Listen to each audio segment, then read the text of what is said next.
Oppa Gundam style, everybody. This is Wow Cool Robot. I'm Phoenix, and I use they, them pronouns.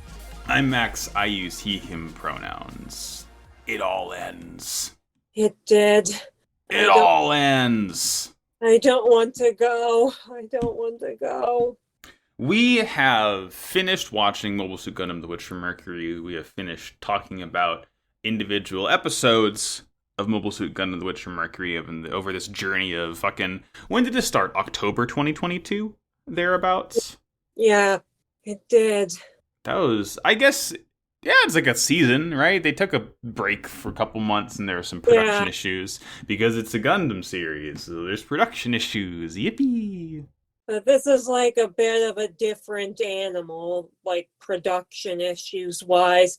Somehow I kind of feel like there were a bunch of episodes that went in between, like when we dropped off back like last December and when we picked it up again in May. I feel like there had to have been like a few episodes somewhere in there that we just ended up missing. Yeah. So, before we get into talking about the show as a whole, as usual, if you're a listener, you know the drill by now. There's 3 parts to these ones. First part is us talking about the show as a whole. Second part is us ranking the robots. And third part is us hitting the mailbag. So as for this first part, we're just going to talk about G-Witch as a whole, kind of looking back on it in retrospective, given a little bit of time to, kind of cool off on it and synthesize our thoughts as a whole. I guess, okay, what I want to ask off the dome is about where would you rank this? Like, I guess on a scale of S to D, that's generally how people rank things, even though I'm not going to get into why people shouldn't necessarily rank things like that. Anyway, did you like the show, Phoenix? Well, I don't really know where I would put it on a ranking like that, but like pretty much the only thing is that I have to say, and I think this might be a pretty common opinion, is that I liked the first half more than I liked the second half.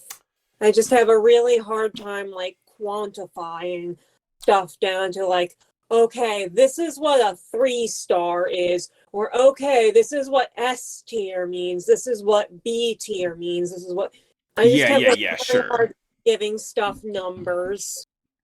Yeah, I think overall I'm with you. I do prefer the first half to the second half. The sort of first 2/3 of the second half are stellar, and then they kind of trip near the end. And I think if the second half's quality was more consistent, a lot of things were more consistent, I would like the second half better. But yeah, I don't know. There's just something really special about that first half of it being just a brand new Gundam show that people are watching concurrently without knowing anything about it. That hasn't been the case since 2015. And also, it's like it was a Gundam slice of life, basically. Like, we don't get that in any other Gundam series. It's remarkable. It's so different. Yeah. I have to say, it's like, I liked the first half.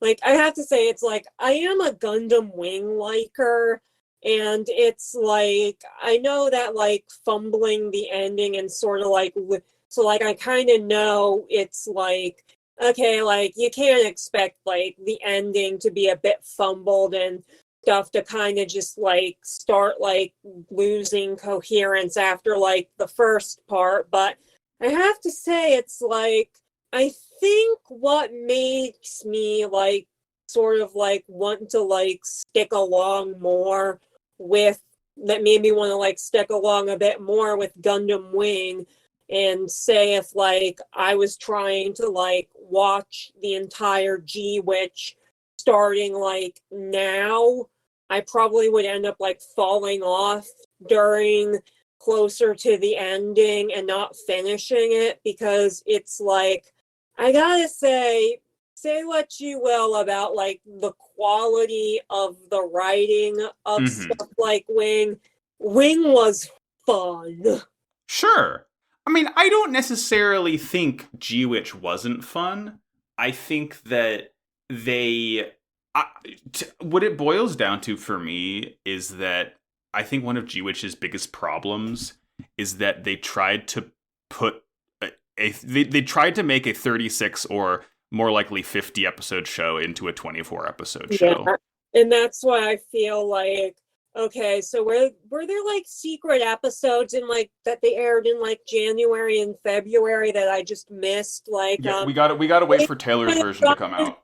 Yeah, maybe we could have gotten like some foreshadowing about the Space Assembly League being shady. But like, yeah, like also I have to say, like, pretty much everybody in the show who wasn't Sophie, like again, and this is sort of like what made me kind of kind of made me like go like, huh? With Iron-Blooded Orphans, it's like, okay, everybody here is way too hinged for my taste. Like, I like it when, like, I like the parts where it's like, okay, like these stuff is like like these people are all just like kind of like bonkers. Like it's everything from like your Zetas to like again Wing. I am a Wing liker to G. It's like I like that sort of thing, and it just feels like maybe it's just me being like a dumb baby who's like looking for basically the character writing version of somebody like jingling keys in front of your face. But everybody in these shows and everybody in like a lot of shows that I watched, everybody is just too hinged. I feel as if that might have been a consequence of trying to make it a Gundam show where business is a big focus. When you do that in the past, you have characters who sort of represent different firms and manufacturers and whatnot. Yeah, you have like your various interchangeable Anaheim dudes. Yeah, and it feels like kind of everyone, these students who are in school ostensibly to grow up and grow up and run these companies, they have to sort of have that stink about them of being sort of sensible business-like with it. And you can have some really fun, wild character moments within that, but I feel like it's almost like a tug of war between, wild Gundam characters and I'm John Business. Here's my cool briefcase. We needed so I guess we needed Gundam Wolf of Wall Street. I loved the part when Guel got really fucked up on Quaaludes and tried to pilot the Daryl Bald. Yeah, it's like also like the specific types of business that they were doing. It's like both of us live in DC and sort of just like living around a lot of these people and like having to deal with a lot of these people. Like when I'd be like working returns and retail, it would be like, oh, like a lot of you people have Raytheon money. Yeah. It's like you can write like satire about like Silicon Valley people because you can write satire, you can satirize Silicon Valley because like the people in Silicon Valley, at least they can be like evil and entertaining. They're more characters. Yeah, there's nothing fun about a defense contractor. Yeah, like you could not write like anything to like satirize these people.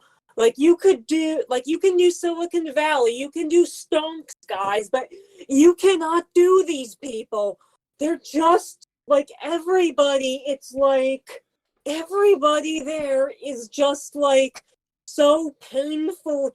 Everybody there is like painfully hinged, but they're like evil and painfully hinged because like everybody who even had like they just decided that we are not going to do all of these crazy people since like World War II ended. Yeah, I don't know. The characters, a lot of these characters are very, very fun to me, but a lot of it really does get reframed. And this kind of goes back to your point a little bit earlier. about you potentially falling off if you were watching this show starting now, where knowing that it's a 24 episode show and knowing that this is all we get ostensibly is like, oh, it suddenly becomes a lot less interesting to me, because you look at a character like Shadiq, who was really, really fun and kind of ended up being very inconsequential in like the later parts of the show. Like Prospera also got that. Oh, this show, that's one of the wildest things to me. She's like she becomes the primary antagonist, and the show just completely hand waves away the fact that she tried to cover the entire Earth sphere in a data storm. She's just chilling on Earth and it's fine. It's like, I mean, it's like she got off I mean, it's like, oh, I'm just like a little granny. Like, oh, it's like, I mean, I'm old, woe is me.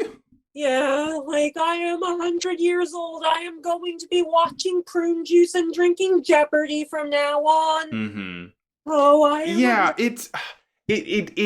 A lot of the characters end up feeling more half-baked. And yeah. I get it. You need to focus more on the main characters in a limited time show. So we get a ton of stuff for Suletta, right? We get a ton of stuff for Miorine. We get a lot for Gwell. And it kind of at that point, it starts to drop off a lot, where sort of the entire Earth House just kind of gets lumped in as just one like mass of a character. Like you could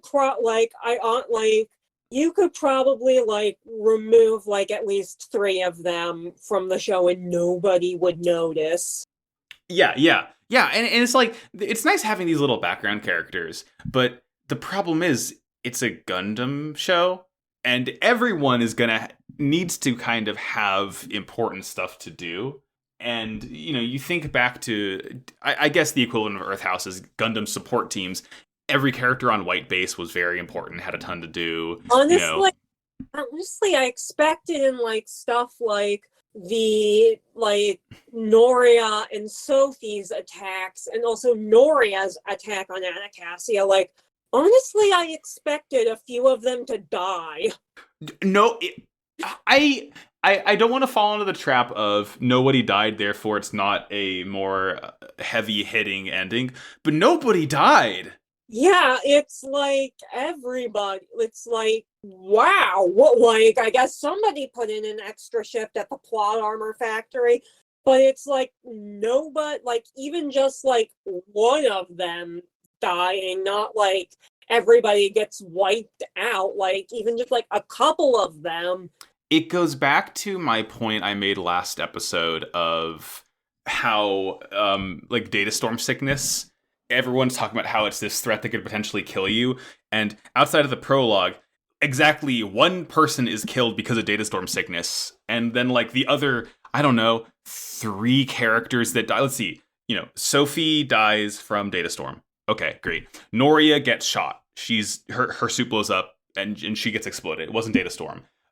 Vim killed by his own son. Elon, he got put in the easy bake. And then, like, I don't know, there's a bunch of characters in the prologue, but outside of that, what other named important character died? Oh, fucking Fang Jun got shot. And is that it? Right? Like, it's just, I don't know. It feels... I expected Delling. Like, somebody to try and make... Delling's fine! He's fine. Nothing happened with that. He was just, like, in the bed for the second half of the season. And then he just said... Yeah. He's like, Miorine... do good business. I'm going to go back to my old job now. I love you. What? Huh? What? Like yeah. I remember like I was going through like my old predictions for like what I thought was going to happen in the second half. And nothing came true. Nothing came true. We never saw Mercury. We never saw Mercury. Yeah, we never saw Mercury. Oh my god. Yeah, I don't know. It's I don't want to say the show is wasted potential. Was going to kill Delling. I thought she was going to be a bit more of a shit stirrer. Nothing happened with the whole plot of Prospera knowing who killed her husband, because that's not what she's about. But the show can say, you know, Suletta can look at her and say, I'm glad that you chose a path forward instead of revenge. But at the same time, Who it's are just you avenging against? so much feels, Why? so much of it just feels half baked. It's almost there for me. I think having cooled a tiny bit on it since I finished it, I'm gonna put the show at like a mid high B. There's just it's just it's underbaked. It's a fun show. I enjoy it. I would recommend it to people who haven't. Like a modern anime fan who says, I want to get into Gundam, should I watch G-Witch? I would say absolutely, because A, it's 24 episodes. A 50 episode season's a bit harder of a sell. And, you know, it's a decent enough litmus test to see if you like a show with big robots, because there's plenty of fucking sick-ass big robots. And it's very accessible, but I feel like for more hardcore Gundam fans, it definitely is a lot less appealing because it's so much more underbaked than most every I series.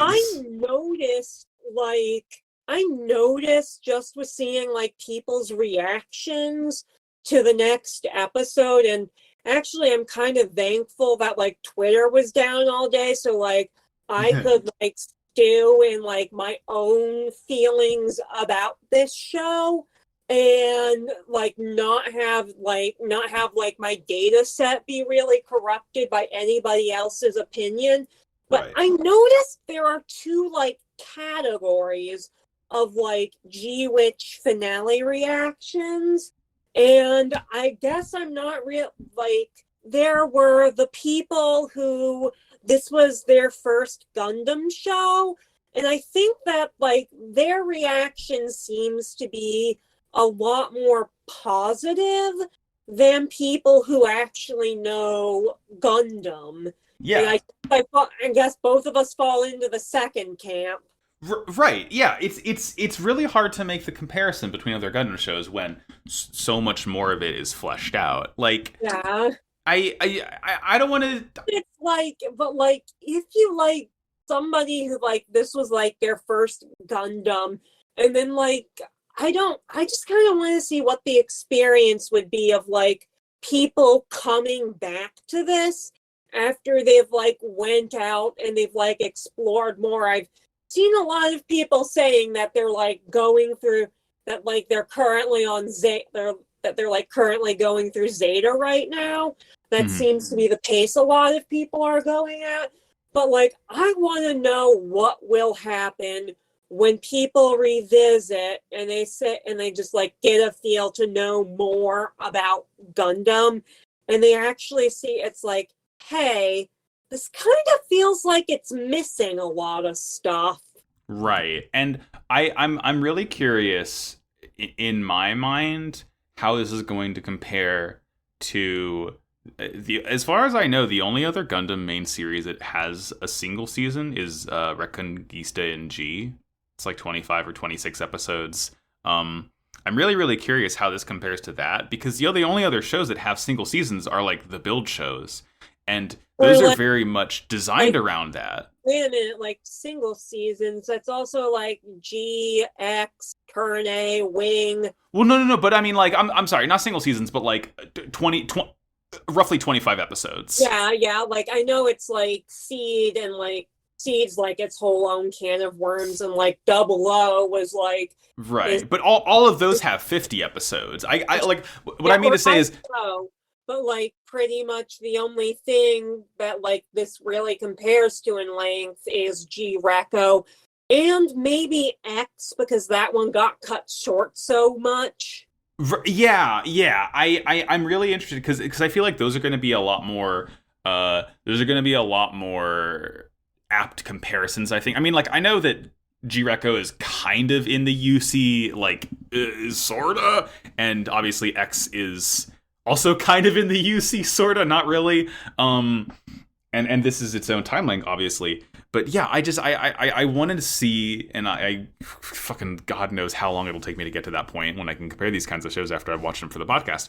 But yeah, I don't know. I what it really boils down to is it's a show that I enjoyed and had a really fun time watching weekly.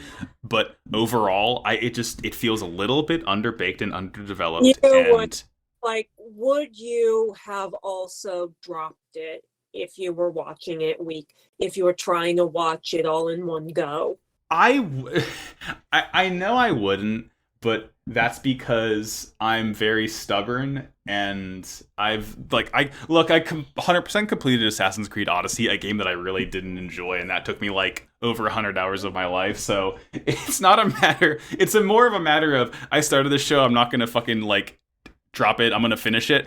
But even then, I think I would still enjoy it for the most part. Like here's the thing: if I was watching it and I wasn't a Gundam fan, I definitely would enjoy it more, because it goes back to what we're saying of like when you compare it to other Gundam shows, it kind of falls apart. But as its own show, it might be a little like you might be a little bit more forgiving just because you don't have anything to compare it to in that same field. But I mean, overall, boiling it down, fun show. I give it one thumbs up. Yeah, yeah, you give it one thumbs up tier about like on like the A to D ranking. Yeah, again, S to D ranking, high B in my mind. Yeah. I I uh I always say that a podcaster's best gift is bad media. I don't think G-Witch is bad media, but I do think that it is media that's worth talking about and discussing and exploring how it could be improved and changed. And that to me is like the most fun part of G-Witch, of talking with people, like the talking and the theorizing and the expounding upon it, because everyone's doing it at the same speed, in the same context, knowing the exact same amount. And that's what was so fucking fun to me, is like being able to do a Gundam show while a Gundam show is coming out. That's so novel. It's like I honestly have not done something like this. I have not been like, I haven't watched a single TV show as it was airing. Maybe it's because like I am slowly transforming into like the mythical mecha boomer, where like pretty much everything I watch is from where like pretty much everything I have watched is from before I was born. Right. And it's like I probably have not done this since I was in high school. And it was fun, but I'm not sure if I'm ever going to do it again. Yeah, I'm thinking the last show that because a lot of the anime I've watched are things that are like, they're adaptations, they're things that I know already. JoJo's, for example, like I've read all of JoJo, so watching JoJo's, I know everything that happens. You have shows like Dr. Stone, you have shows like fuck, why am I blanking out on every anime I've watched? The point is, a lot of the shows I watch are things that I've already kind of read, so I'm watching it as an adaptation. I think the last show that I watched weekly that was its own thing that I was talking with my friends about, and this is going to like both turn me into dust and put a target on my back, it was fucking Kill la Kill 10 years ago. It's hard to believe it's almost a decade. But I think that also goes, A, the slow march of time, but also B, I don't get the opportunity or choose to really watch the kinds of shows that are like constantly going on with live conversation discussion. Yeah. But I don't know. I think that's part of what makes G-Witch really special to me, is being able to watch it live with everyone and talk about it as it was happening. I'm pretty sure the only time I'll ever do this again is when the next Gundam comes out. And I'm going to be a lot more wary about the next time. I don't know if you will be, but I'm going to be like going in, with this taste of G-Witch still in my mouth of, I hope this isn't me eating cereal. I hope they don't have production issues. It's like, it will, like, I mean, it's like, I feel like thinking about like the production issues that like other shows had, like, I keep hearing stuff about how like about how they might as well have been recording Rumors by Fleetwood Mac. Oh, sure, yeah. Them see Destiny, or like Yas getting sick, or like the director, or like a bunch of people getting replaced during the second half of Wing. It's like a lot of this, it's like, I don't really know what was going on, and like we're not really going to get like a story beyond like, a bunch of golf tournaments were happening. So like what was happening with G-Witch, like behind the scenes, that made it sort of like so interesting until like much later. So like Mhm. we're just not going to know. That we're not gonna know. Yeah, I think we can boil it down as a whole. Of it was a pretty fun show to watch. It had wasted potential, and it'd be really different with a different context. But that's true Yeah, for pretty much everything. I thought that Prospero was going to be a bit more of a shit stirrer, and maybe Buell would learn that his dad was a bad person who also hated that he all and remember that he also hated his dad. And we never saw Mercury. Yep. Oh man. Well, hey Phoenix, do you want to delve into a more positive territory and rank some freaking robots? Yeah. I Hell yeah! would love to. First up, we have the Gundam Lafrith, the OG pink and white from the prologue. I like her. She's pink. I like her. She's pink and she's white. I think this is like a solid A tier. This is like a very Yeah. clean, very crisp design. Yeah. It's We like have. good. She's like a very pretty lady. I love her. I like her. She's nice. We also have the Lafrith pre-production type. This is the kind of Lafrith in that sort of dark teal. It has the big funnel canisters on the back. It's not as spiky. It's a little bit more rounded, a little bit more dull colored, but it's kind of meant to be more dark and less flashy. It's good. I don't think it's as exciting as the regular Lafrith is. Yeah, but like I just really like the Lafrith. I honestly think this is like a low A to me. I'm gonna put her next to the other Lafrith Yeah. because they're sisters. Yeah. Ladies stick together. Yeah. Now we have the Heingra, which is it's one of the Dominicus suits. It's like brown with pink visors. What's purple? Yeah, purple pink. It's like it looks like an IBO suit for sure, and I'm pretty sure that Ipe Gyobu designed it. Although like It was Ebikawa. the brown and purple color palette was a choice. Yeah, I don't know. It's like I don't like the weird feet. It has like the suction cup looking feet. Oh, I forgot about that. Yeah, it looks a little bit too doofy. I think it's like like a C tier. Like I'm pretty sure that I can probably say this with absolute certainty just based on who made these different suits. I thought that like everything other than the Michaelis, Grassley is just going to absolutely end up getting cooked here. Yeah, I agree. Grassley's suits kind of suck shit. I don't know. This is like a C tier for me. Yeah. It's just like it's not like offensively bad, but it's just like it's lame. Yeah, it's just kind of bland, and it's Yeah. beyond the choice of color palette. Right. Speaking of cool color palette, we have the Begier Bayu, which is the antagonist suit from the prologue. It's the Frieza-looking motherfucker. It's really sharp. Yeah. Looks like a weird Cubelate bug thing. Yeah, the My hot take is that this isn't as exciting as everyone says it is. There's something weird. Yeah.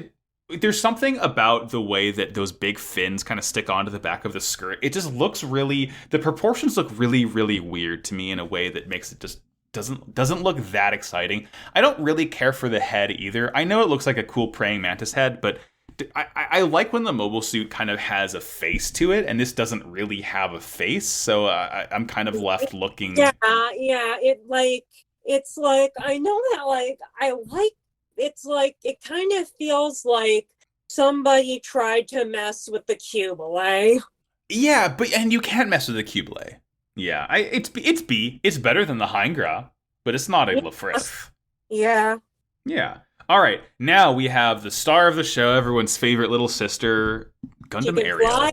She can fly. She can dance. S tier. S tier, easy S tier. Like the cool shape, her thick thighs, the much lighter, almost like powder blue on the chest. Oh, mwah, delightful. Yeah. Love the Ariel. Yeah.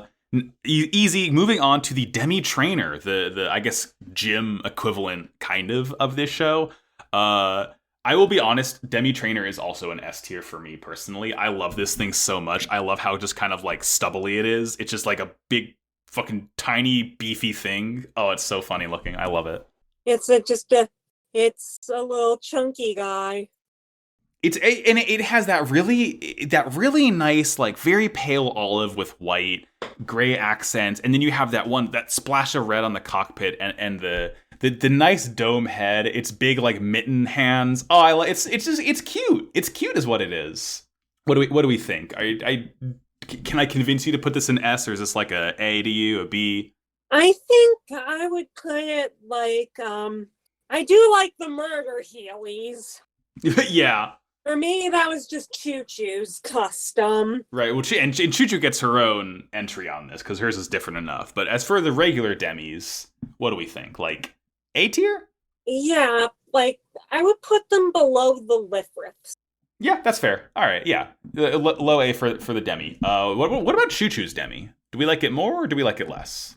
I gotta say I like it more, but maybe it's just because if you took a big long look in like my wardrobe as of late, I just wear like a lot of like mustardy. I wear like a lot of mustardy colors. Yeah, I don't know. I think it looks worse, honestly. I don't like the scope in the middle makes its head look a lot less silly. The big gun is cool and all, but the color scheme is a little less interesting to me because it loses that very pale olive and I'm not a mustard person personally. I mean, I think we could split the difference and like put it. I think it's fine being next to the demi. I like it.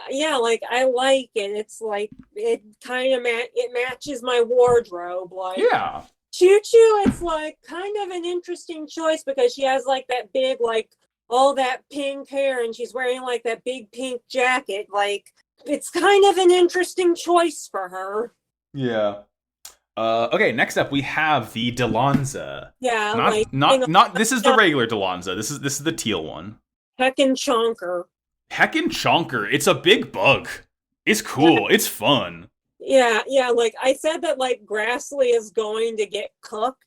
I think that like Jaturk is going to be like of all like the corporations from there, I think that like Jaturk has like the best batting average. Yes. Grassley's gonna get cooked, and Jaturk is doing the cooking. This is an A tier. This is an A tier suit for me personally. Yeah, like I love it. Like let's maybe put it above the Demi Trainer. But yeah, I my thoughts exactly between the Lafriths. Not as good as Lafrith, better than the Demi. Yeah. And now we have. This I don't think gentleman. I don't think this next one's going to be much of a contest. We have Guel's Delonza, a giant pink beetle. Like I love it. It's just like so ridiculous. Feather in his hat. I still think it had like the giant poofy feather that I have no idea where they got that from. They killed a big ass bird. Final battle. Yeah, this is S tier for sure. Yeah, it's like like I don't know where they got that giant feather from, and I'm not going to ask any questions. Nope. It's Jules Delonza. I love him. Like I love like this poofy gentleman. I love like the sort of like outrageous, like almost Barbie pink. It's so pink. I love it. It's such a good look. This one also, knowing like the person who uses it, this one along with like Choo Choo's Demi Trainer and how like this is their custom of it. Yeah, their personality shines through it. Absolutely. Yeah, it's like it does raise like I think that Choo Choo's Demi Trainer being like that sort of like mustard, that sort of like ugly, grungy mustard color, but in the best way. Mm-hmm. It raises a lot of questions about who she is because you would think that she would have it be pink, and it's like Jewel just went. It's like I just want the most obnoxious looking motherfucker on this battlefield. It matches his hair. Yeah, even though it turns out that pink bit's not natural, but somehow it still grew when he was on Earth. Right, yeah. It didn't like rinse out. Yeah. So that's S tier, right next to Ariel. Yeah. Easily. Yeah. Now we have the Zowort. This is one of the pale suits. This is like this is one of them armored core looking guys. I like it. I really like how it has this really thick chunky upper body and relatively thinner arms and legs. It looks Uh, like a Dorito. a little bit, yeah. I don't know. I think this is like top of B right now. I think it's a more satisfying Like, shape to me than the Begier Bayu. I actually gotta say, I think to me, it's like, other than just being like comedically top heavy, it just kind of feels, other than it being comedically top heavy and having like the weird backward foot heel, it's It just doesn't do much more for you. yeah, like I would put like I think that this one might be our first C. Well, we have the fucking Heingra in C. Let's put it Oh, yeah, above the Heingra, top of C. yeah, yeah. Yeah. All right. We got another Gundam next. We got the Feract. This thing kicks ass. I love it. Hey, this thing's fucking cool. I mean, I do. It's like I do like the weird, freaky Lady Gaga shoes, or like I like having all their mechs wear like Lady Gaga shoes. Is Yeah. Pale's trademark. This thing's sick. It's really cool looking. It's so sharp and evil. It has a giant gun. Yeah. It's like it is so cool. I wish we got to see more of this guy. I think this is a little bit cooler than the Lafrith in my eyes, personally. This is a top of A suit for me. What do you think? Um, I would actually put this in S. Like, Hey, all right, no qualms there. Bottom of S is easy for me. yeah. It's like I just really love this guy. Yeah. I feel like it's like kind of like Titaners. Oh yes, that dark navy and yellow and red. It's delectable. Yeah, it's like I love it. It's like I mean, and I do like the Titan Freak Show.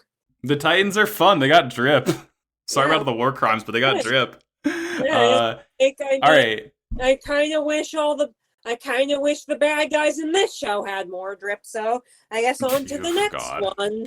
On to the Hindry. It's another grassly stinker. I like the color scheme more. I think the dark teal and dark teal, really dark purple, and then the pink accents. It has a really stupid shield spear gun combo weapon though.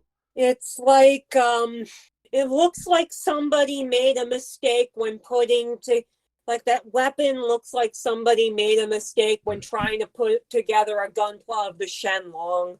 Yeah, I think this is another C tier. Yeah, like I mean it's like Grassley's ass is grass, so like Ass, yeah, it's top of C. It's Assley. Sorry about it. yeah, like Grassley more like Assley.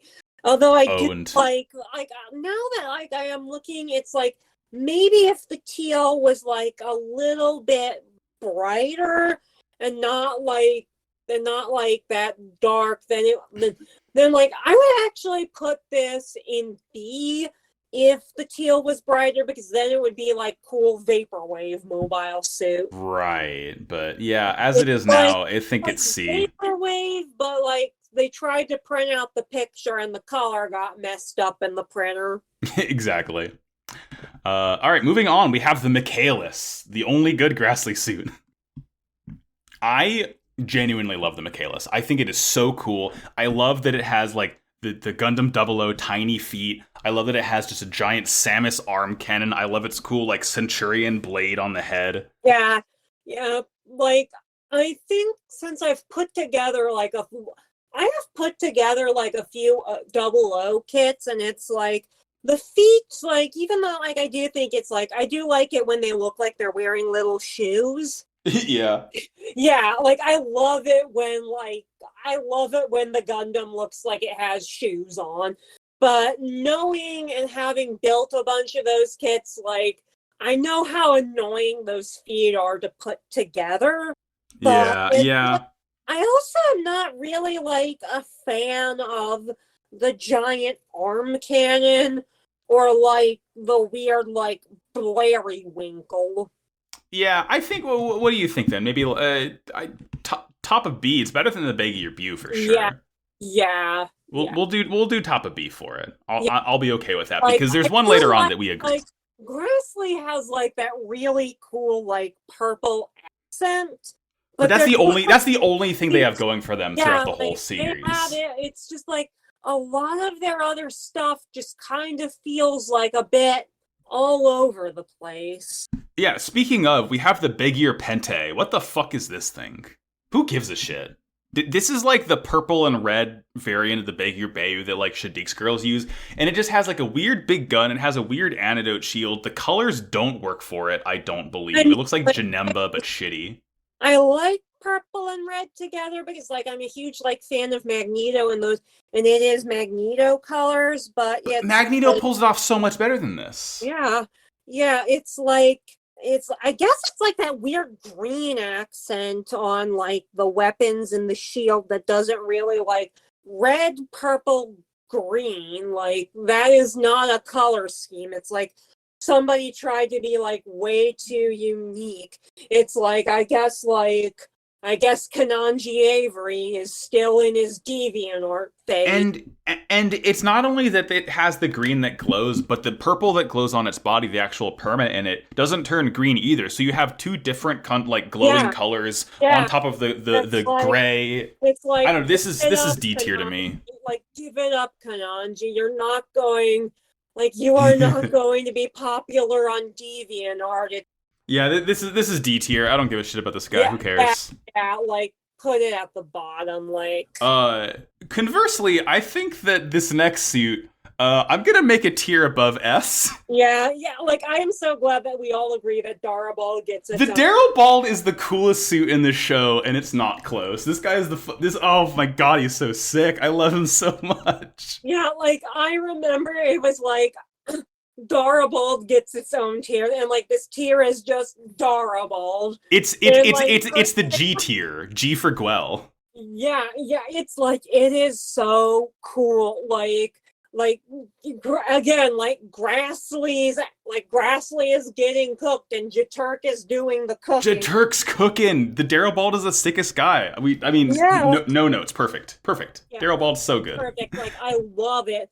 I like the rat. Like I mean, they managed to somehow get like red and green and silver in like the same suit, and it doesn't look Christmas. Yeah, It's it's so good. like The I mean, giant shoulders, the cool spear.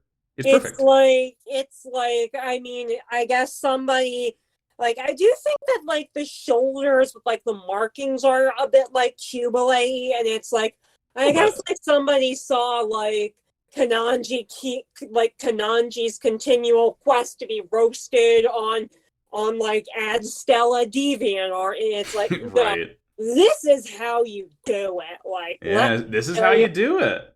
Yeah, it's like I love this guy. I love like I love like I love like the arms that fly off. Like I Yeah, love it. it does it all. It does it all. It slices, it dices, it juliennes fries, and it Daryl cooks the Ball. fry, and it also cooks the fries at the same time. Yeah. All right, now we have moving into the second season, at the end of the first season, rather. The Aerial Rebuild, a Gundam that I think personally looks like shit. I don't know. Aerial Rebuild never clicked with me. The dark blue, there's way too much of it. I The don't like the blue single part, mouth vent. like It- I think it's like I think the blue looks better on the Gunpla than it does in the show. That's yeah, sure. I don't have the kit. I don't care to get the kit, so I wouldn't know. But it's like I mean, as a silhouette, I think it works a little bit more. Like it has those two cool the sort of movable fins on the back of it. It has like a huge fuck off gun, but it just I don't know. It makes the aerial. It takes the aerial design, which I love so much, and just turns it way too boxy and sharp in a way that it Like doesn't do it for me. like the legs, it looks like it went to a plastic surgeon with like a picture of Dexter's mom for reference. Sure. Sure. Yeah, I don't know. I mean, look, I'm content putting this at the bottom of D, but I think that like to be fair, we can put it I don't know, like B or C.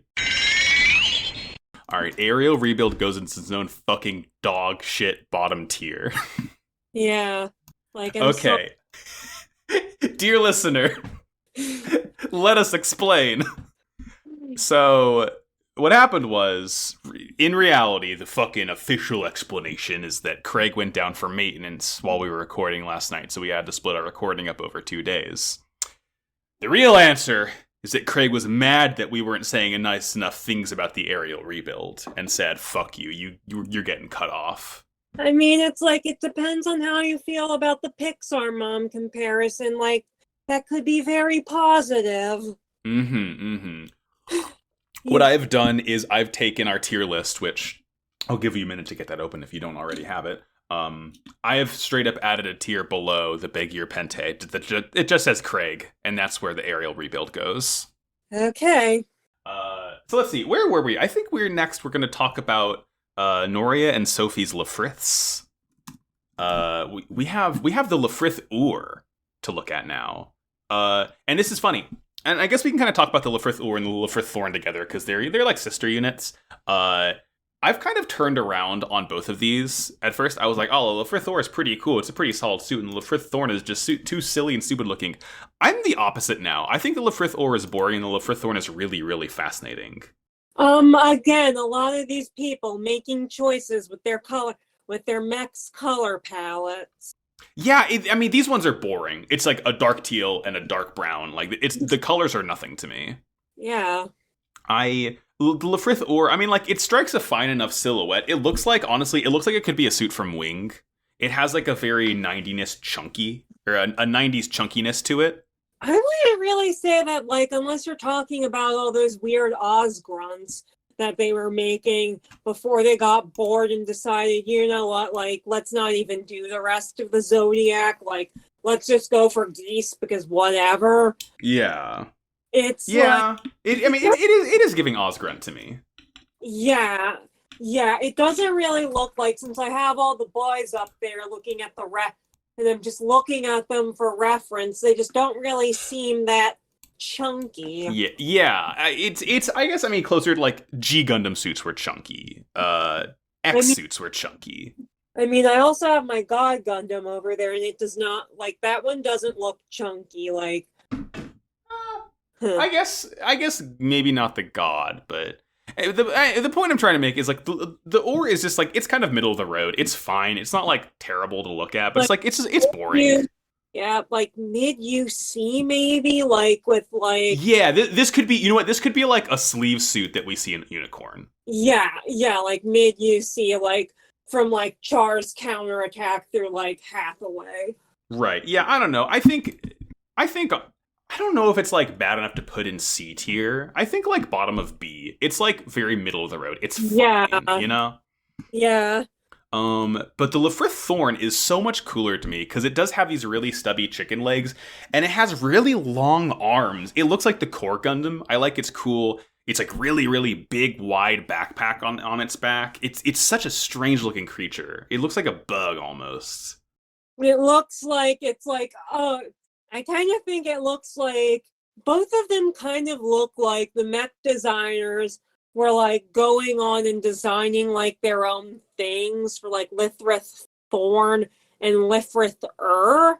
Both of them look like they were going on and designing the mechs, and then last minute they got, like, the memo from Bandai or whoever that, oh, by the way, these need to be Gundams.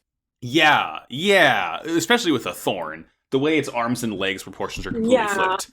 Yeah, I love it. It's like, unless, like, your reference is, like, for, like, the only Gundam you've ever seen is, like, the, is, like, the Grand Gundam from, like... Yeah, exactly. Yeah, like, what the fuck is this guy?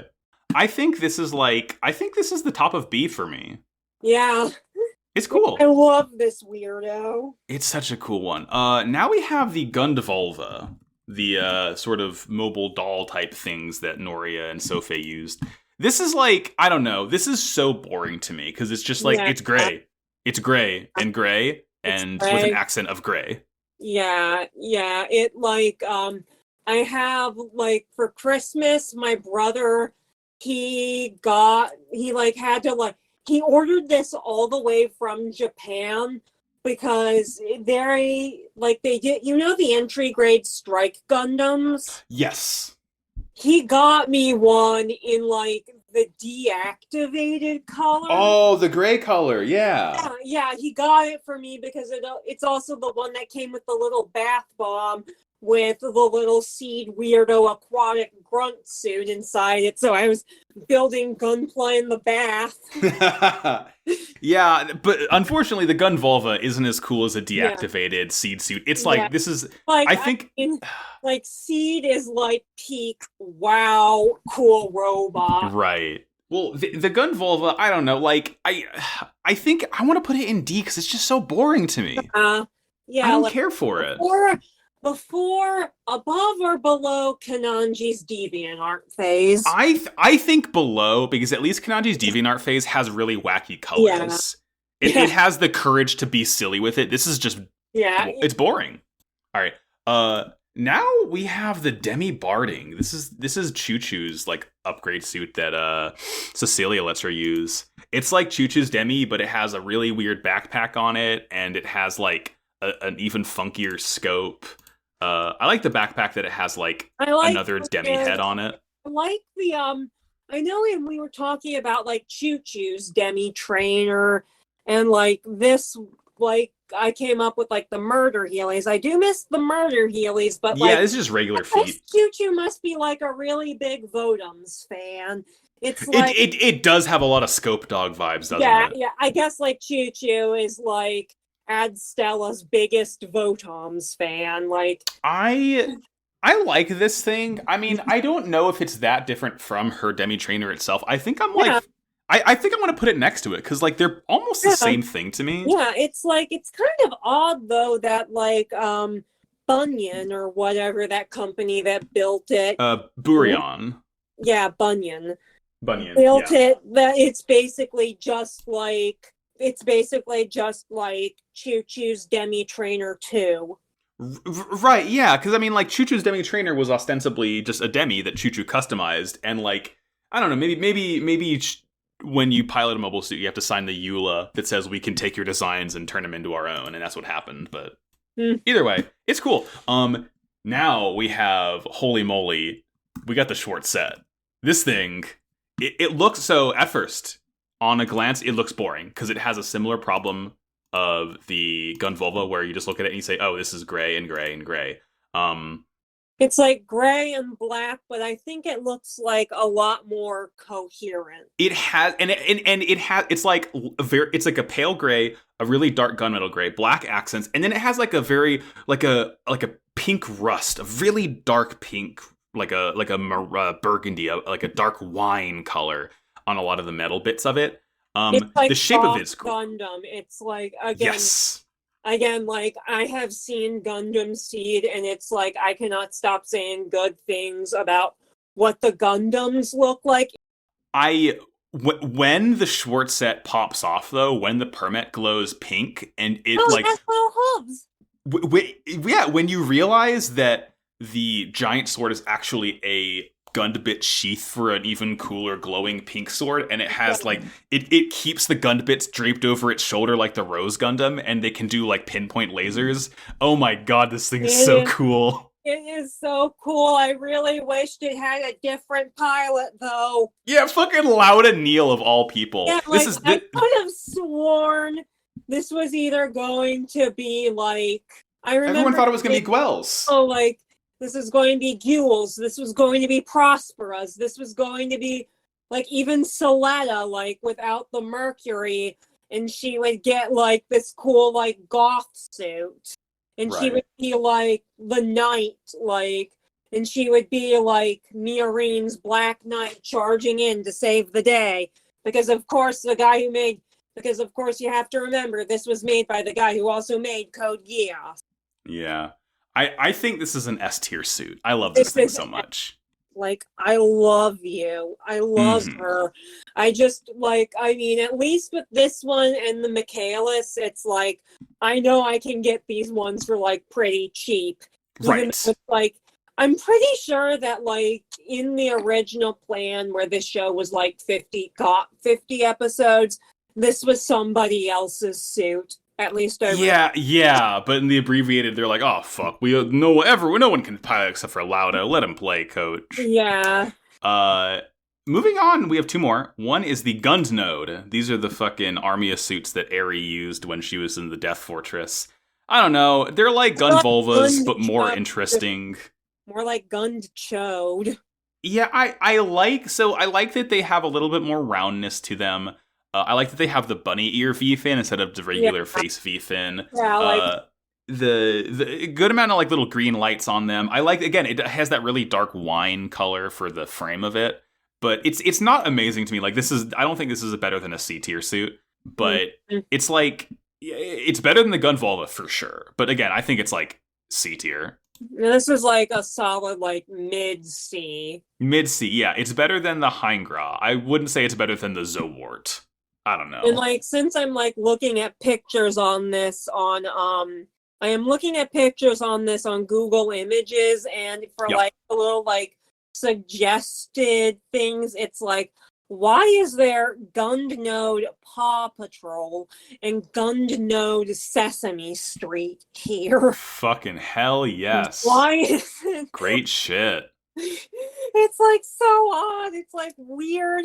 Maybe we could just like bump it up slightly in C tier due to just weird Google image results. Sure, yeah, okay. It's second to top of C then. That's fine. Yeah. And finally, yeah. We have Gundam Calibarn. This thing I fucking love. I love the Gundam Calibarn. You look at it, again, so many of these mobile suits, and this is a sticking point with a lot of people in the Discord, where people will say, oh, it's just kind of too plain color. I get that. And it's one of those things where it tricks you and you think it's a plain color at first. But then it's fucking Pride Gundam. Then it's LGBT Gundam.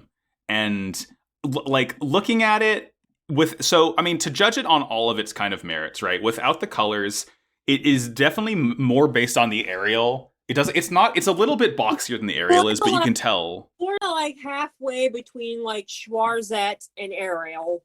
Yes, that's a good comparison, I'd say. I think part of the issue, people have said that it tries to evoke the Holder colors, and I do agree in that it needs more of like the yellow accents on it to really get there. It's like it needs like some gold, like maybe they could have made like the V-fin like that gold. I mean, I like that the V-fin's black because of what it does later, but like, you literally just see the gold, you see yellow on the shoulder thrusters, and that's literally it. I think add more of that. I think the red is fine. You have just the chin, the waist, and the feet. And then once the permit is activated, though, first of all, the red permit is cool because it reminds me of Unicorn Destroy Mode. Yeah. Like, everyone loves that. Like, everybody, it's like, I mean, like, with people talking about, like, Gundam color schemes, it's like, sometimes, again, it's like, I said that I really liked the Providence Gundam. Yeah. It's like a white and gray one, and it's like, I do actually kind of, like, rock with that color scheme. Mm-hmm. But it's like, I mean, it's like, it's rolling with the LGBT. Yeah, it has a giant gun that evokes a broomstick when she's flying around with it. And when it goes Permet 9, it's rainbow! Yeah, it's like Gay Witch Gundam. Like, I love it. The fact that the V-fin is made of Permet so that it can glow rainbow too, it's like as good as the aerial to me, honestly. Yeah, it's like, this is solid S tier. Yeah, it's like S tier. Like, maybe I would even put this at, like, the top of S tier. Like, this is as good as you get. Like, this is as close to Dorabald as you can get in Dorabald. Right. I don't want to put it above the Ariel just because, like, she's the main Gundam. But I think, like, saying that they're as good as each other is pretty appropriate. Yeah. So, like, I have to say, like, I remember reading, like, an interview with, like, the designer of, like, one of the designers for the show, and he was like, he really wanted to actually give Ariel a witch hat, but, like, the people at Bandai actually thought, no, that's too silly. Oh, bummer. So, okay, looking at our full tier list then, we have the Darabald in G tier at the very, very top, because the best suit. In Mhm. S tier, we have the Ariel, the Calibarn, Guel's Delanza, the Ferract, and the Schwartz set. 4 Gundams and a big pink bug. Yeah. A tier, we have the Lefrith and the production Lefrith. We have the regular Darabald. We have the Demi, Choo-Choo's Demi, and the Demi Barding, appropriately all together. B tier, we have the Gundam Lefrith Thorn, the Michaelis, and the Begir Bayu, and the Gundam Lefrith Ur, kind of sandwiching that tier. C tier is the Hindri, the Gund Node, the Zowart, and the Heingra. D tier is the Begir Pente and the Gun Volva, and Craig tier is Craig's shittiest friend, the Gundam Aerial Rebuild, because he tried to stop our recording. Yeah. I think that's pretty solid. I think this is a pretty representative list. We have, again, it skews heavily to the top, but I think that just is a testament to how good the designs in this show are. Yeah, wow, cool robot. Wow, cool robot. It's the name. I'm pointing to the fucking sign. Wow, cool. Okay. Wow, cool. We have... Like, pretty much robot. the only thing I would have to say is maybe, like, I would actually say maybe, like, bump, like, the pre-production Lefrith, like, a bit to the back of A tier. Yeah, okay. I think that's fair. It's like you want to put it together while you're making it, but then like when you actually when the tier gets filled out a little bit more, it's like, oh, this is, not quite as exciting. Yeah. Yeah, I'm going to take I'm gonna put it like, I'll put it at the bottom of A. Just have the Lefrith sandwiching A tier. I think that's fair. Yeah, all right, there we go. So that's our tier list. That'll be linked. Make your own and send it to us so we can talk about it in the Discord. Yeah. And now we come to the third part in this final episode, which is the mailbag. We have our friends who have sent in questions to us for us to discuss on the show. First up comes from HK Robo, who asks, what do you think Aries' status is at the end of the series? I assume she's not literally a keychain. Is she, in the wires? Oh, that's a fucking tricky question, isn't it? For like this thing, I have like a whole document typed out for my answer. I think that like it's more of like a poltergeist situation, and she just likes to stay in the keychain because it's like so like she just doesn't get lost. Sometimes she'll actually go into like a teddy bear because Miorine and Soletta is kind of worried about Aunt Aerie being a choking hazard. Yeah, I think, you know what, I think it makes a little bit of sense for her to be able to act as some kind of poltergeist, because, Suletta hit a permit score even beyond what Prospera thought was possible, and if at permit 8, like, Aerie would have been able to just kind of exist, float around the Earth sphere in this data storm, permit 9 makes you literally see the people who are inside the, the kind of permit afterlife, and I feel like it's not too far off to kind of say that hitting permit 9 kind of altered Aerie in some way that she can exist without having to, like, maybe she is like kind of her own sentient data storm, like a very small data storm. She's basically like if like Lala was a bit less reclusive. I mean, Lala is not that reclusive considering Char fucking always thinks about her, but I get your point. Like, if she, like, actually, like, decided to, like, get out of the Van Allen belts and, like, go... Yeah. Yeah, if she, like, hopped inside Haro. Yeah, if, like, she liked to do that, like, all the time, except when it's not just, like, only the time she does it when she wants to mess with somebody, like, yeah. Right. Cool. So that's good. Gundam Rider Build asks, what do you think about the last big fight scene being a gosh darn unicorn reference? In my opinion, referencing something like UC, especially in the last moments, can make it feel like it's paralleling it. I think it's an appetizer. Yes. So this goes back to what we were saying earlier about how the show arguably hits harder if you haven't seen a lot of Gundam. I think having seen Unicorn and watching this, you're just kind of looking and wondering why the hell this is just the final episode of Unicorn. I think not being a Gundam fan watching it, you're thinking, wow, this is a really cool kind of metaphysical direction for the show to take. And yeah, I think acting as an appetizer to kind of really, really show you kind of the heights that Gundam's, like, I don't want to say spirituality, but, how Gundam's transhumanism can really hit, I think is a good sort of gateway into more Gundam as a whole. Yeah, it's like, again, and like, I actually did not get that it was a unicorn reference because I actually haven't seen Unicorn.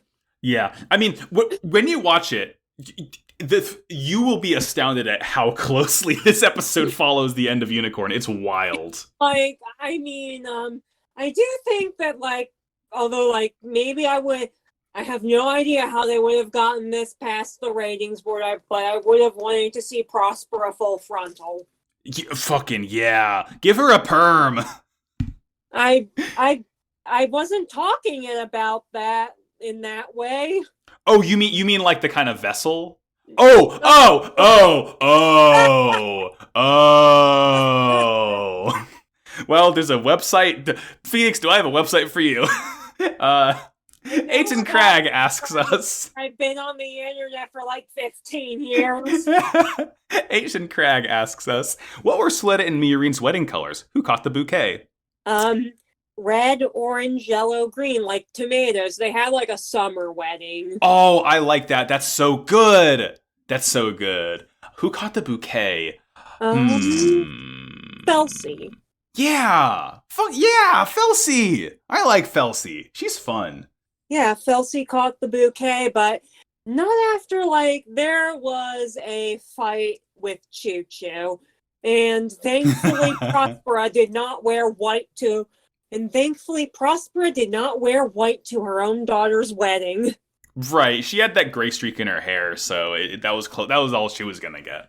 Yeah, it's like, I mean, it's like, okay, I was planning on doing this, but, like, I'm not evil anymore. And also, now that I have, like, this white streak in my hair, it, like, really washes me out. Right, yeah. She's too neepy. She's too seepy.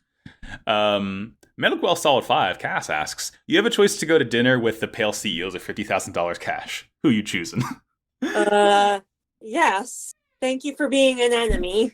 Yeah, look, it's the kind of experiences I mean, the original meme is Jay-Z, I think, and, like, the experiences of being able to play Mahjong with those four fucked up women is worth way more than $50,000. It's like, come on. It's like, although you probably are going to have to, like, keep an eye on, like, your teacup or, like, your little dim sum dipping sauce. Like, you're gonna get poisoned. You're gonna get poisoned. Yeah, like, but it's gonna be fun. Try and poison your hoisin sauce.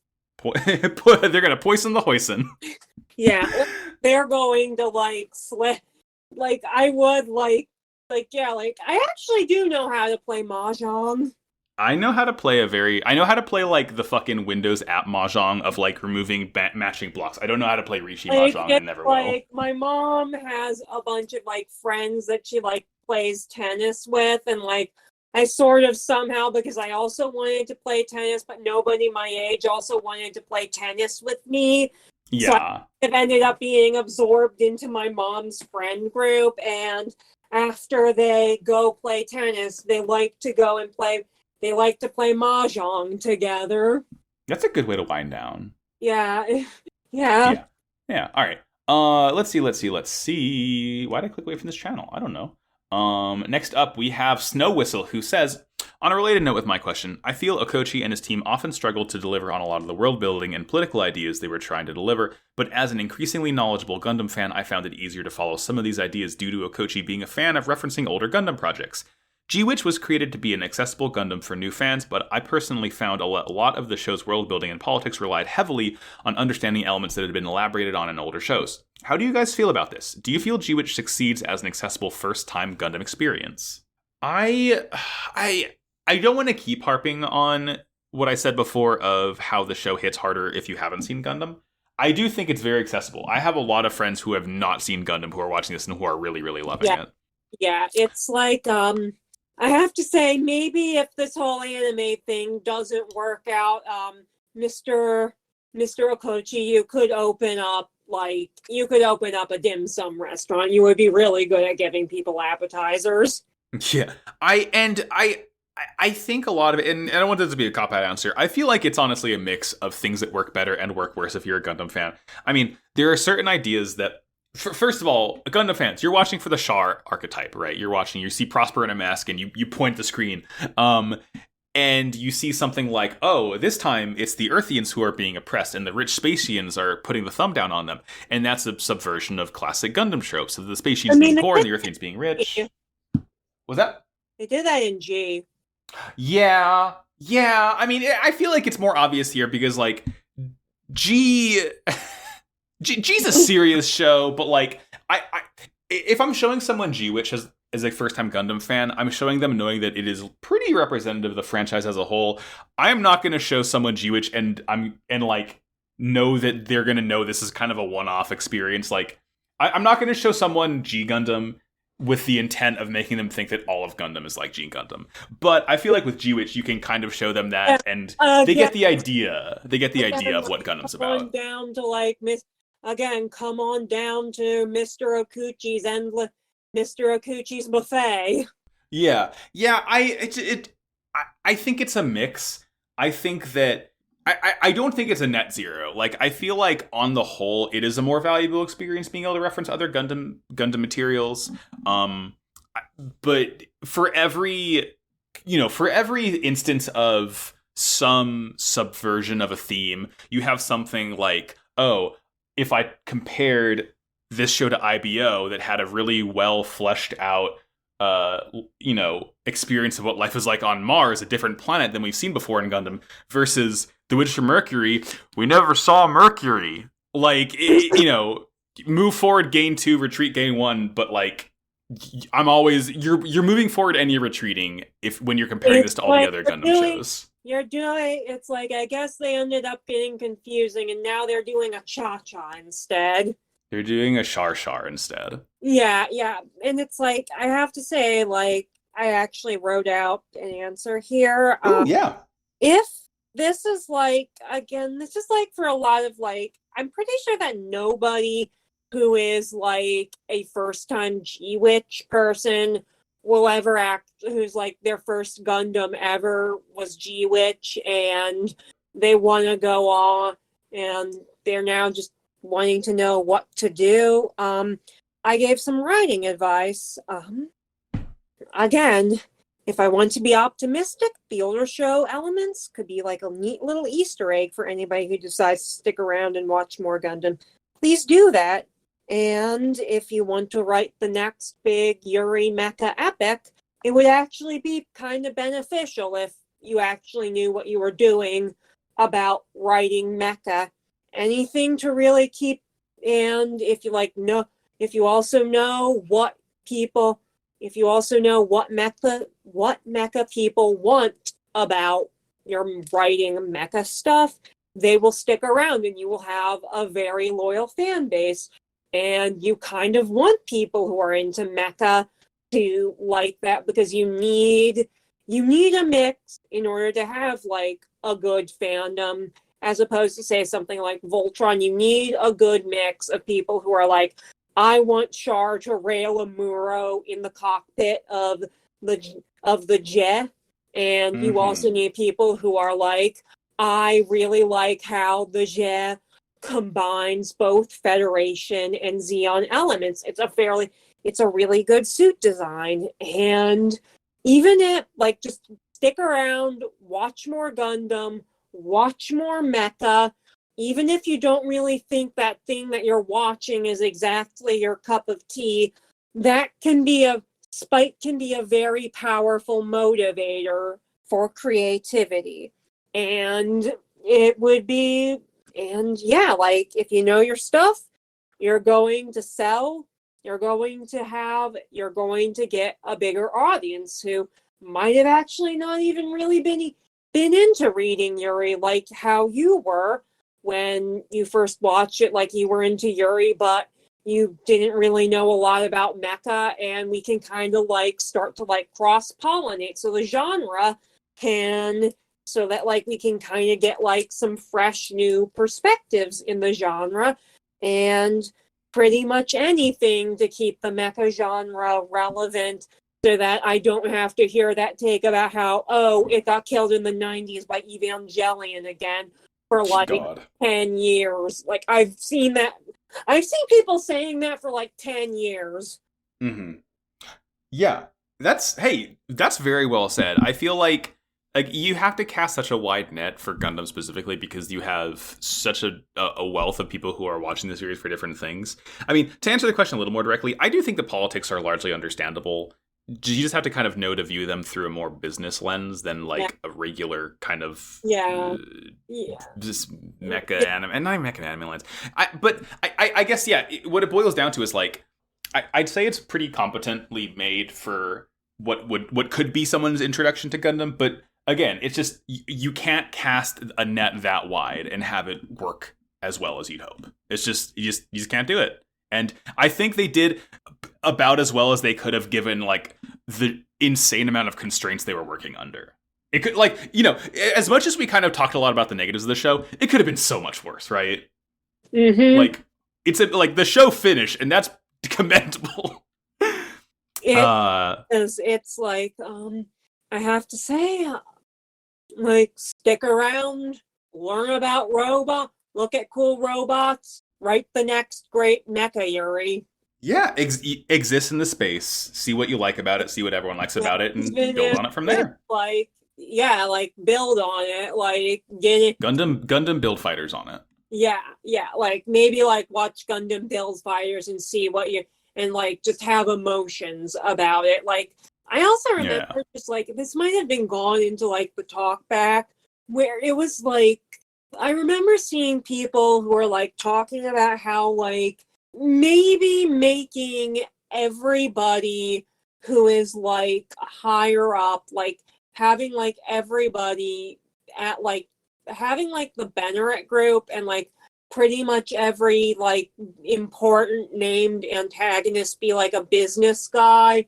It kind of like instead of like actually getting the name of like that Space Assembly League captain at the end, like maybe it could have stood to have like a couple more like normal like military and politician characters who like have names, so it's not just like okay, everything is Benneret.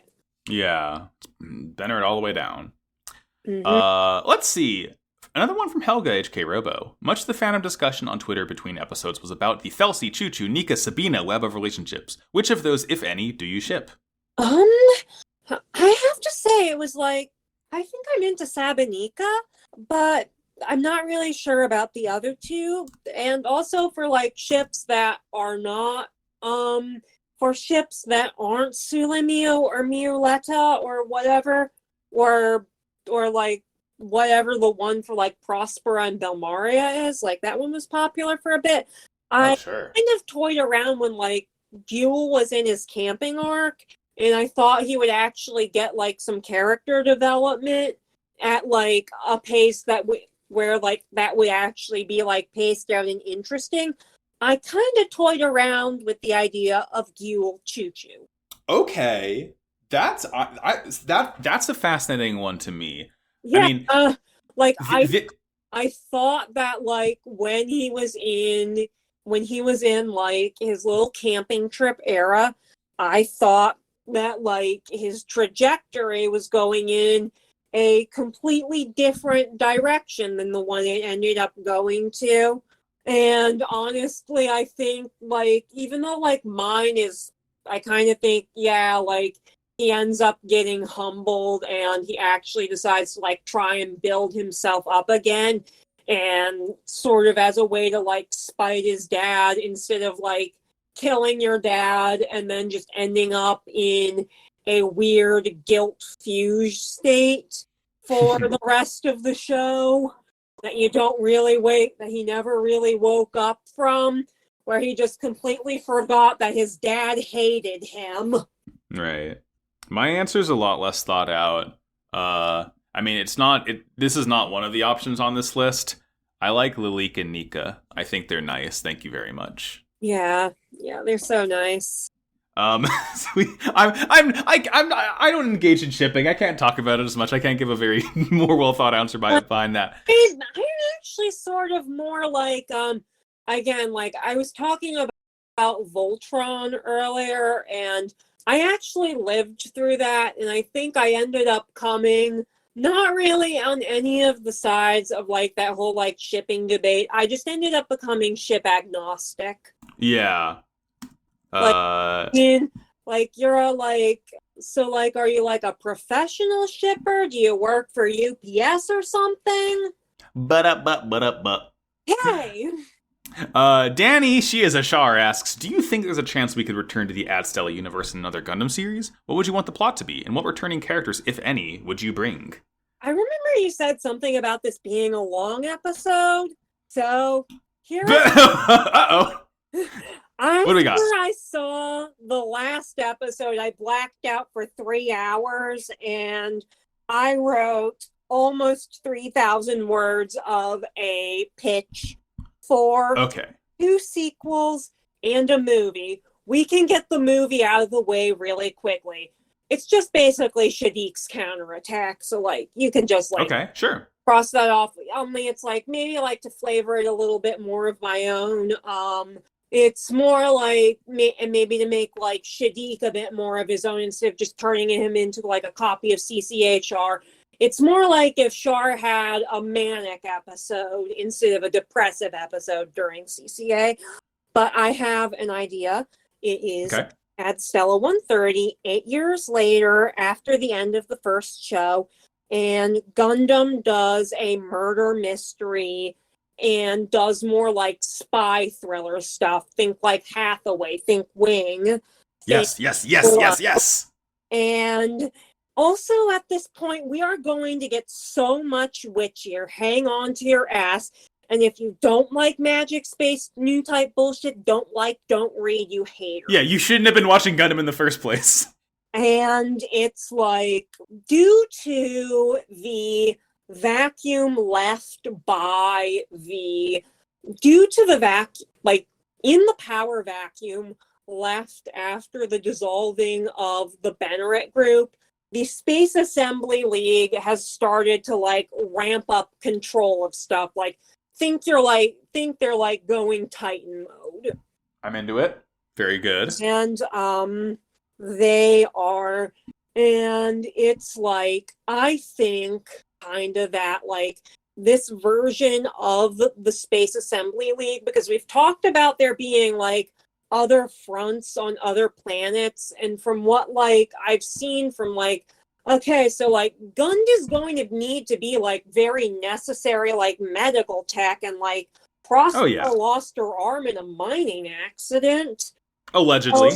It's like, okay, so there maybe not every single Spacian out there is like a super rich like Benneret group type. Like not everybody there could go to Astacassia, and it's sort of like split up between like the Benneret group, sort of like they're like the wealth is kind of in the middle of a sandwich between Earth, and then there's like the space colonies in orbit around Earth and on the moon, and that's where like all the rich Spacians are.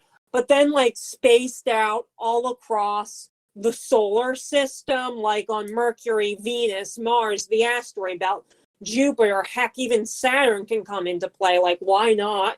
Is more, there are more people, and it's like that is where the Spacians in this fuck you sandwich, in this fuck you rich people sandwich, that is where they're like all the mining is going on. So like that's where they're like extracting the stuff. So like that stuff out there isn't like, that stuff out there, they're not really sharing like the wealth of the, they're not really like getting it, they're just sending it all away. And now since also it's like I kind of came up with like a name for this, like this one would be called Retrograde. Like that's fun. I like that name. Yeah. It's like Soletta and Miorine, like it's Ad Stella 130. They're still together. Like Miorine is running Gund. Soletta hasn't really been able to get very far on like her dreams of like starting a school because she's still in the process of recovery. And also remember how I said that this is also like Gundam does a spy thriller again. This is also Gundam does a murder mystery Oh no, who because, dies? well, the Space Assembly League decided that Prospera was too dangerous to keep alive. I don't have a problem with that. I'm amazed that she fucking lived in the epilogue. It's like a little bit after, and it's like this is like Soletta kind of ends up having to put her dream of like going back to Mercury to start her school again. And it's like they're starting to get like really tangled up into stuff. Like, oh, I can't go to Mercury to start my school. It's like Miorine and I are supposed to appear at like the Space Assembly League gala, and we're basically just being like paraded around as basically like, hey, look, it's our big hero, sort of like kind of like what they did with Amuro, except like Amuro would have absolutely hated if they tried to make him into a celebrity.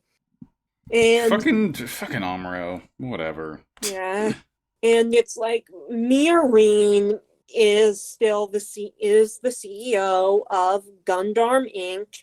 And it's been a few years, and stuff is starting to show like she might really be her father's daughter, and she has started as sort of a project for like, okay, how can it started out with her wanting to improve guns. She started to research more into like the more like unusual and esoteric properties of permit.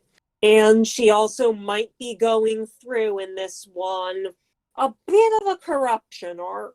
Yeah, yes. Yeah. Guel ends up like he actually isn't at Jaturk anymore. Again, it's like he sort of still seemed to be in that guilt-induced fugue state where he's like still like trying to run Jaturk in the epilogue. And this is actually kind of me basing it off of like not of me like kind of forgetting that that's what he was doing in the epilogue, because I thought he was running Astacassia in the epilogue. Yeah, no, he's running to Turk.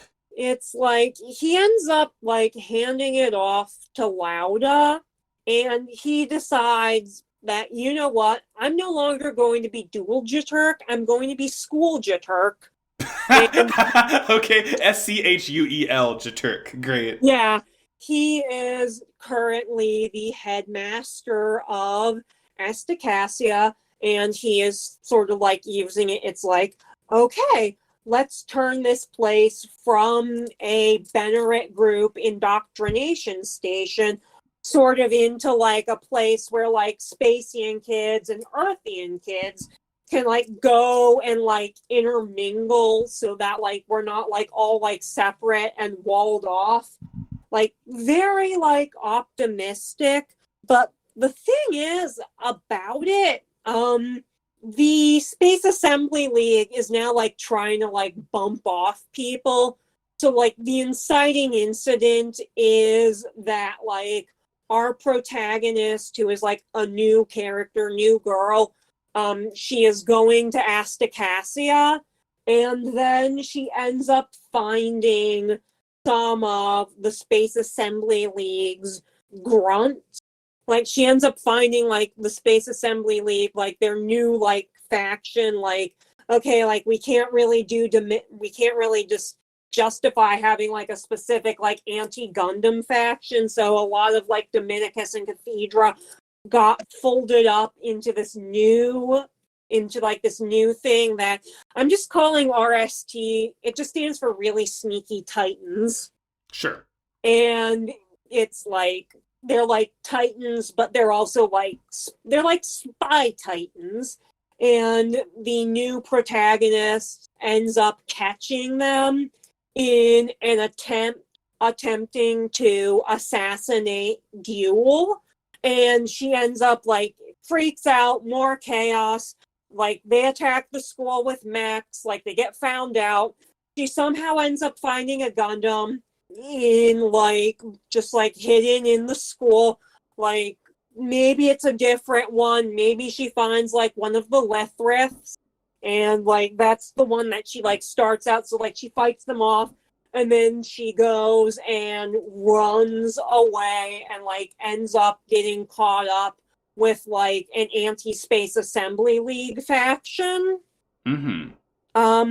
Shadiq is still in prison, but he has connections. Like there were other Dawn of Fold members in there with him, and they still have connections on the outside. So he is working on trying to like work out a way to like break out of jail.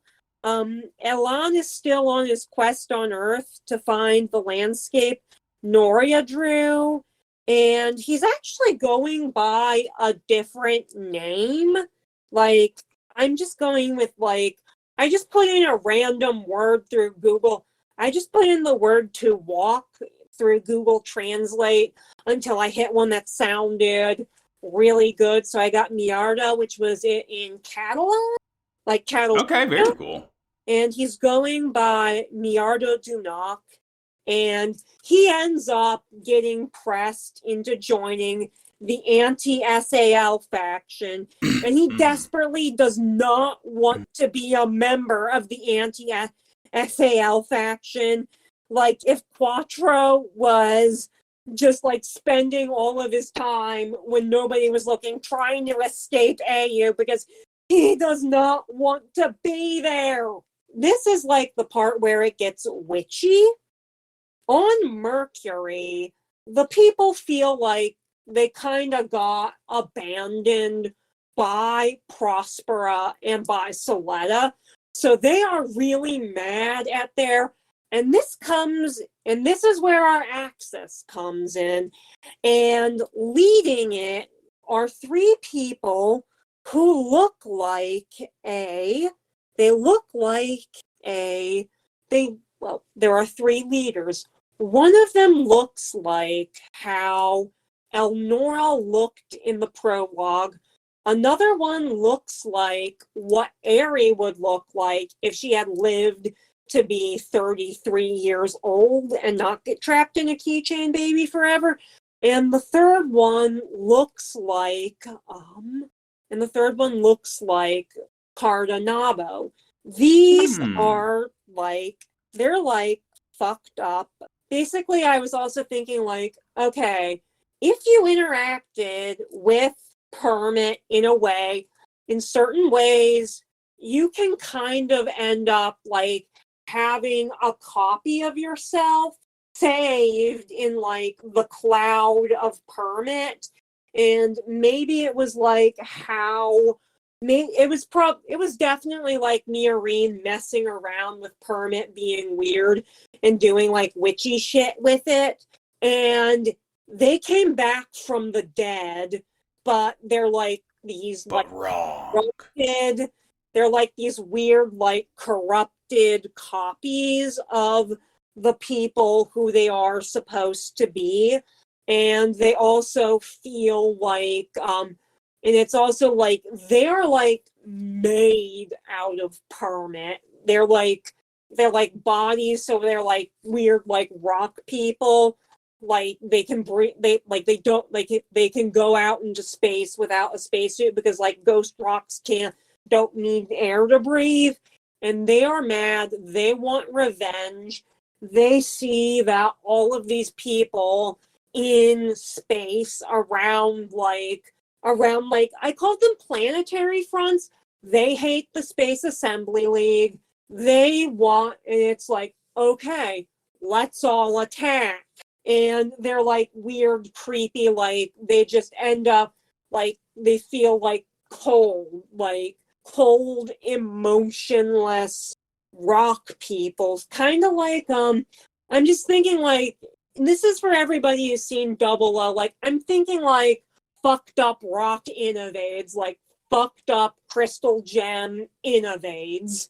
And Creepy. that's like, also, it's like I did Elric, Elnora, and Cardo, because it's like, for like, again, we're like getting witchier this season. And they are, and it's like we have Maiden, which is Aerie, Mother, Elnora, Crone, Cardinabo. Like, that's where it gets witchy. There's like, Hell yeah. I'm eager to see you post those other drafts, maybe in the Discord, because I would love to yeah, hear what Double Zeta. yeah. All right. So moving along, do you think from Callie, number one gun tank hater, former host of the show, do you think Nika got up to anything fun in her 3 years of space prison before going back to space school? She now knows how to do tattoos alongside fixing your makeup. Just let her ballpoint pen, a sewing needle, and some hand sanitizer, and watch her work her magic. Yep, and she was probably in one of those one of those like, not apprenticeship programs, but where you can like learn a trade. I mean, I was talking about not like that. It's like, that's like prison tattoo. Like, oh yeah, like, what do you think? What trade do you think she learned? Oh, I think like just keeping up with mechanics. 3 years technology can really advance in time. Yeah. Maybe she's able to like still keep abreast of whatever the current mobile suit functions are while she's gone. Hardtack Griffin asks, what classes would you teach at Space and Rich Kid Intrigue Academy? Driver's ed. Not like mech piloting, just regular cars. Driver's ed with like cars and stuff. I would teach alchemy, like in Yu-Gi-Oh! GX, how they have to learn alchemy at their fucking card game school for some reason. I mean, tarot cards. That is a season 2 plot point in Yu-Gi-Oh! GX. Let's see. Host of the show, Colin Pagetish, asks, the broom gun was cool, but how would you give the Gundam a cauldron? I think like a shield that can like take in energy and reflect it back out when it's kind of charged up. Like putting shit in your cauldron and stirring it about. I was thinking just cauldron full of funnels. Oh, I like that. And like, yeah, they're like little spoons or little lizards. We could like combine that where it's like, and maybe this is like what unnamed G-Witch retrograde protagonist Gundam gets. They get like that cauldron, they get like that shield that does have like the bits in it, and if it gets, the more it gets hit, it like charges up the bits so she can like fire it. Her Gundam's called the Weird Gundam, like the Weird Sisters, fucking double bubble toil and trouble type shit. Yeah, fuck yeah. I'll have to brush up on the Scottish play. But yeah. You can say Macbeth. We're not doing theater here. Come on. They say, also, given that Witch from Mercury is mostly just a Tempest, which Shakespeare play would you adapt to Gundam next? It goes well with what we're talking about. Of course, my answer is Henry VIII. Oh, my Gundam, like my Gundam Shakespeare adaptation, it would actually be a one-year war side story. We're getting Macbeth. Makubeth. Guys, I can't pronounce that guy's name. Makubeth. We're getting Makubeth. Or maybe like King, like the Zabi family, like they are just like primed to be like people doing like people doing like the Zabi family doing Macbeth, or the Zabi family doing King Lear. Like they were like basically just like born, like that was like that concept, like they were born to do that. Yeah, I think honestly, adapt 12th Night to Gundam and you already have like Viola disguising herself. If only there was a Gundam archetype character that was all about disguising themselves. Writes itself. Like, Viola Char. I was going to say Loran or like Tierra or Judo. Hey, well, I think the Judo comparison with the other two isn't quite as apt. But yes. I mean, it's like they all pull it off. You're all very beautiful, ladies. You're all very beautiful. Like you definitely like, they all look a lot better than like that one scene from Black Butler. Like, I will blow my head off if I have to talk about Black Butler on this fucking podcast. You look like You look like you tried to fight the bodyline clearance rack and lost. Like, you are atrocious. Like, girl, like, stay away. Helga asks, how big slash detailed are the pale grade gunplas? Wait a minute, that's not a gunpla, that's a person. That's a person! I'm building an old lady! Oh, fuck! Ziggy asks, assuming there's ever another Dynasty Warriors Gundam game, what is the funniest side chapter that the G-Witch crew gets, and who do they cross over with? Okay, like they said, like G-Witch and or like Soup. Wait, they said that like if we're sticking G-Witch into a Dynasty Warriors game, what Gundam characters, like what series are we gonna mix it with to like have funny interactions? Soletta, I would like you to meet your stepfather. Pick whoever you think would be funniest here. I mean, Rambo Rowell's right there. I mean, it's like, but like Haman would not be like, it's like, I mean, I know this is more for like Super Robot Wars, but like, Shinji feels like it's now time to take everything he's learned from his ever-growing collection of Super Robot Wars dads and decides it's now his turn to take the new kid under his wing. Results may vary. Okay, so that's Prospera getting Soletta a stepfather. You fill in the blank about who that would be the funniest. Yeah, I want like gimme Guel in like the Daryl Bald or the Delanza, really either one. Yeah. I want him. I want him hanging out with Judo, and they can both like have brother arcs together. Okay, I was going to say like Earth House ZZ gang interaction. Yes, absolutely. Please. The Alans meet any of the other like Cyber Mutant types. Oh yeah, Alan hangs out with 4 and it just goes, it's fucked. It's fucked. Yeah, it's like other like varieties of fucked up lab kiddos. Oh, and like I think this would be really funny. Hiro Yui and Soletta Mercury talk. Soletta thinks he was giving her dating advice and she decides to take Yes. And yes. And Hiro was not giving dating advice, and he did not know that was what he was doing. Oh God, that's good. And so. Yeah, this one's in a similar vein. Host of the show Yuria 93 V2 or new 2, I suppose. Similar topic. Congratulations, you get to guarantee Suletta in the next Super Robot Wars. Which non-Gundam franchise that? I think we might have accidentally like combined 2 of these together. Like, well, I have a fun answer for this specifically. Okay. Which non-Gundam franchise that has ever appeared in any Super Robot Wars game would you want to see an interaction a la Shinji and Bright? I want Eri and Gridman, digital beings hanging out together. That's so. Have you seen Gridman Phoenix? I have not. It's like on my eternal pile of mecha. It's okay. It's 12 episodes. It's short. It kicks ass. I really want Eri to hang out in like the fucking wherever. What do they call it in Gridman? Like the digital world, wherever it is. I want Eri and Gridman to like have a party together. The meta. Hell XY. It's like this is like when I was answering the question. It's like Shinji decides it's his turn to take the new kids under his wing, and no. We keep that motherfucker away. Results may vary. Right.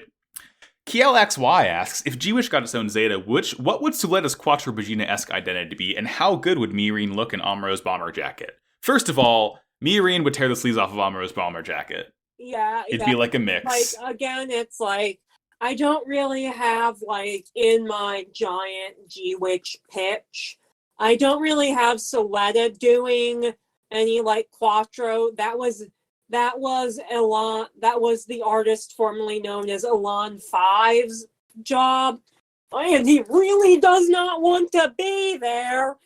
And like Suletta is going around like on her own, trying to figure out like, okay, what is going on? Why was my mother dying foul play? And also like Yule told me that the Space Assembly League tried to bump him off. So like I am putting 2 and 2 together, and it's like, Mama, let's investigate. I spent this time thinking about what Suletta's Quattro Vagina name would be, and I got it. It'd be Solanum Hermes. which is like the tomato scientific name and one of the original names for Mercury. Thank you very Yeah, it's much. like, I think Solana Mermaze is like a drag name. Yeah. Yeah, Fuck yeah, it a is. drag queen named like Quattro Bagina is definitely like a drag king name. Yeah, fucking absolutely. From Sam, permit score 5318008. What letter should the first permit piece to be revealed have been shaped as like with the Psycho Frame T block? Capital P. Also, Capital, I mean, permit score. Also, that number, if you flip it upside down, it spells boobies. I think a lowercase t, because if it's long enough, it can look like a witch's broom. Riddle me this. So here's one from someone called Dink Kushranada Evil Now in Discord, host of the show, Phoenix. If you had to become the shark clone for the next Gundam show, what would your outfit and mask look like? I imagine you have ideas for this. Yeah, like I actually did like draw something. It's like, again, it's like I ended up going for like one of Jean-Paul Gaultier designed the Gajallarhorn uniform. And it's like based on like this one like leather jacket from like his 1996 collection. And it has like this like, but it has like a longer like coat skirt thing.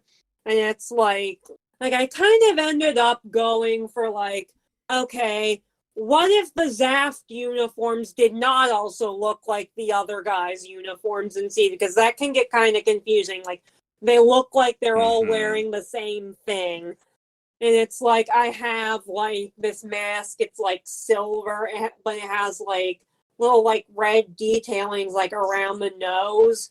And it also has, like, interestingly shaped like black lenses in it, and like I'm going to like be bleaching my hair again soon. So it's like I just gave her like I just gave like my Charsona like a version of my like just like a slightly longer version of my hair when I have it like bleached. I think for me, give me like an Oni mask. I want to make it look like a Hanya or an Oni or something. That would be so cool. Although, like, you are being a weeb, like, it's fucking cool. I'm not gonna apologize for it. It's that, but I'm also wearing like a tank top and basketball shorts. Keep them guessing. I gotta have a breathable uniform while I'm in the cockpit. You see? I guess it's like I guess we're getting our first Mr. Bushido clone. And our last question in the mailbag, another one from Colin. They ask, per Phoenix's immense wisdom of we never saw Mercury, what do you think is going on over there? Well, whatever they're doing, according to my whole huge pitch, it's like there's fewer than 10,000 people left. Like, it's like kind of like pretty much like a lot of that stuff is abandoned, and currently, like right now on Mercury, they are pissed. Like, whatever Prospera told him she was going to do, she did not do that. And whatever Soletta said, she didn't do that. So they are really mad. They got nothing to do. They have this very lucrative permit that they're mining, but I can only imagine, based on every other Gundam show I've seen, that they're not getting a fair shake of the labor that they're creating. I'm sure conditions are quite dire. You probably have a couple of, rich fat cats sitting up top who are collecting all that profit and working the poor actual Mercurians to the bone with it. But I can't imagine it's working out pretty well for them. Yeah, and like whatever Prospera said she was going to do, she didn't do it. So like they're mad at her. They're mad at Soletta. They're mad at the Space Assembly League. Oh look, this group of ladies who just showed up suddenly say they have an idea for what we should do. Like, no idea how you guys ended up here. Like, there's only 100 people on this mining colony, but like, what you say sounds really good to me. And I really hope you're not going to turn out to be evil and just like basically use us and use everybody else on all the other planetary fronts to like basically exact your revenge. And Yeah. also start off your weird space rock person superiority propaganda. Yeah. Propaganda. Just like JoJo's Part 8. It's all rokakaka fruit. Yeah. Like whatever that is, and you're not going to use it to make us like, oh, so like, because like you turn out and you think you're all better than us because like you're not affected by like all of our like space diseases because you're like rock people, and also you can become one, and also like, oh, we can all just become like you. This really is turning into JoJo's Part 8. If we end up if we all end up like if we all end up like doing a bunch of stuff with Permit and all be like end up being like super like exposed to Permit, and then we die so you can bring us back as space rock people back from the dead. And that, wow, my voice cracked real bad. And that is our mailbag. That is everything. This is pretty much the tail end of our G-Witch coverage. Damn, we fucking did it. Good shit. Fun series. Fun talking. I don't want to go. Yeah. Before you do go though, Phoenix, where can we find you on the internet? I don't think I do like Robot of the Week or anything like that for these ones, so we're good to kind of move on to the ending.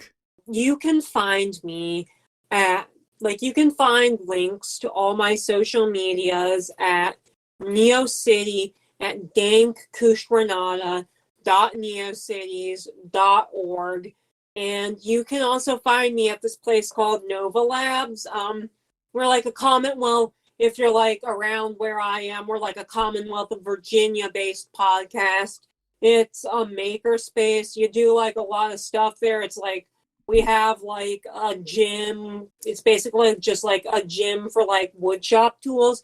And yes, my dad is making me say this to like promote his makers. All about the grift. Very nice. Yeah, like we teach classes. I hang out there a lot. I'm trying to get started with a gunpla club, but I just keep ending up like running out of energy. And like we've never been really able to like meet up to like actually like plan out, okay, like so can we do a gunpla club here? And I would really love to see you there someday, Max. I would love to go someday. Yeah. I'll have to get you in on like the gunpla club. Yeah. So yeah, like I am at dankkushranada.neocities, dank-kushranada.neocities.org. Hell yeah. I am on Twitter and Tumblr at Maxi Bajillion, and I have other shows. Pod of Greed, the world's #1 and only Yu-Gi-Oh! Podcast sponsored by Kaiba Corp. That is on Twitter at Pod of Greed Cast. Never mind the Trollocs, a Wheel of Time podcast. September's creeping up on us, which is kind of wild. Tune in for that at NVM the Trollocs on Twitter. Slappers Only Pod on Twitter is my video game music showdown podcast titled Slappers Only. Those shows are all on Noisepace. No, Trollocs isn't, but many of my shows are on Noisepace.xyz, a podcast network, including this one. This show is on Twitter at Wow Cool Podcast. Discord links are in the Twitter header and episode descriptions. And that's everything. Well, Phoenix, it has been a pleasure. Very fun talking about G-Witch, and as I prosperous style push you out into space with a little keychain blinking, as we always say, war is bad. I don't want to go. I don't want to go, lesbians. Let's go, lesbians. Let's go.